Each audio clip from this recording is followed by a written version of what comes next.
ilaa iyo 800 oo qoys oo dad danyar ah ayaa raashin waxa gaarsiiyay gudoomiyaha jaaliyadda Soomaaliyeed ee dalkani Koonfur Afrika Taraamiin Sheekh iyo waliba oo qaybsamaha arrimaha diinta ee safaaradda Soomaalida ee dalkani Koonfur Afrika Sheekh Aweys Hamza markii daaqda la gaarsiiyay dadka deegaanka Zamabilo ayaa waxa ka mahad celiyay dadka deegaanka iyo waliba mas'uuliyiinta xaafadani oo hoos timaada xaafadda Soomaalidu ay ku badan yihiin magaalada Johannesburg ee Meefe waxaana hadaladoodii kamid ahaa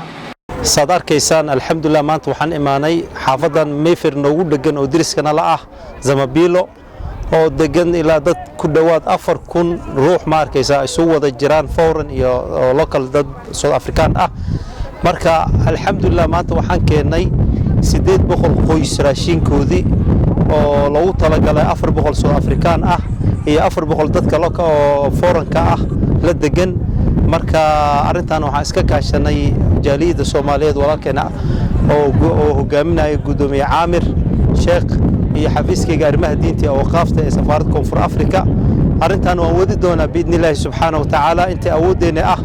inaan ma arkaysaa dadka u shaqeyno oo ma arkaysaa inta kala hartayna aan mar labaad ku soo laabano waxaan maanta joognaa deegaanka Zamabilo oo isku raranka ay ku nool yihiin dad ka badan 4000 oo qof waxa ila socdo oo macayga ah oo qaybsamaha arrimaha diinta waxaan soo gaarsiinay deeq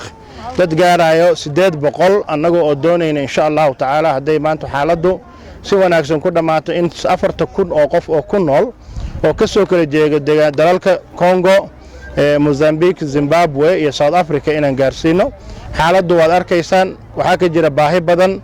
laakiin dadku waa dad wada nool waa dad ma aragtay waxa yar oo helaan wada isticmaalo insha Allah ta'ala aniga oo mathalaya jaaliyadda Soomaalida iyo tan Afrikaanka iyo qaybsamaha arrimaha diinta insha Allah ta'ala mar labaad iyo mar saddexaad baan ku soo noqon doonaa si dadkani 4000 oo tiradooda naloo soo gudbiyay maadada tiradooda naloo soo gudbiyay aan u garab istaagna maadaama aan ku jirna maalmihii barakaysna ee Ciidul Fidriga diinteennana iyo dhaqankana uu nafarayo inaan mar walba u gargaarno keenali I am the shadow counselor in ward 68 and today we are out here to come and give them mealie meal. We know that our people are very hungry and it's a pity that, as you can see, we are not adhering to the social distance, but as we know, when people are hungry. My name is Masiriso Mfikwe, chairperson of a committee called Environment and Infrastructure Services. We have been invited to come and observe the delivery of mealie meal to 800 of the 4,000 residents that are staying in the informal settlement Zamabilo. We do realize that COVID has really exposed the level of hunger that our people have, and we want to appreciate the organizers for thinking about this community that is predominantly poor,